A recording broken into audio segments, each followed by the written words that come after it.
ભરૂચ જિલ્લાના વાલિયાના ગાંધુ ગામથી ડણસોલીને જોડતા કીમ નદીના બ્રિજની જર્જરિત હાલતને લઈ કોંગ્રેસ અગ્રણીઓએ સ્થળ મુલાકાત કરી તે અંગે મુખ્યમંત્રીને પત્ર પાઠવી રજૂઆત કરવામાં આવી છે।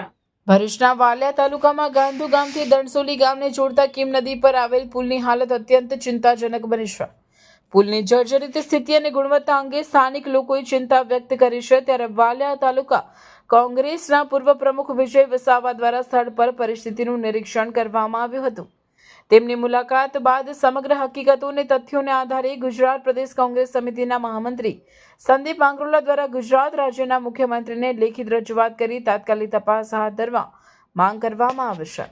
રજૂઆતમાં જણાવાયું છે કે જાહેર નાણાંથી બનેલા પુલની ગુણવત્તા અંગે નિષ્પક્ષ અને પારદર્શક તપાસ કરવી જરૂરી છે।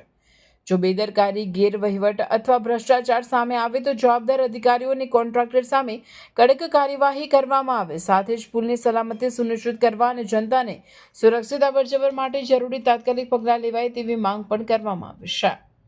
આ ડણસોલી ગામે હમણાં જ તાજેતરમાં જે નવો પુલ તૈયાર કરવામાં આવ્યો છે, આ પુલને ચાલુ થયો અને કદાચ મહિનો દોઢ મહિનો થયો છે અને આ મોટા મોટા ખાડા પડી ગયા છે અને જાણવા મળ્યું છે કે આ પુલમાં મટીરિયલ બધું તકલાદી વાપર્યું છે અને વ્યવસ્થિત કામ નથી થયું।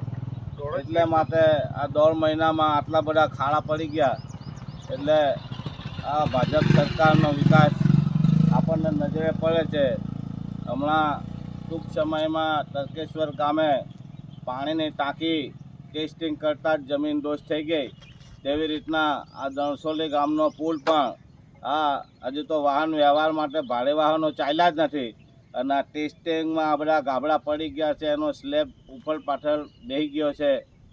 એટલે મારે તંત્રને વિનંતી છે કે ભાઈ આનું તાત્કાલિક ઓબ્જેક્શન લઈ અને આ જે પુલનું જે બાંધકામ છે એ તાત્કાલિક એની તપાસ થાય, ફોરેન્સિક તપાસ કરીને હવે પછી આ પુલ જૂનો પુલ હતો એ એના કરતાં સારો હતો એવું ગામ લોકોનું બી કહેવું છે।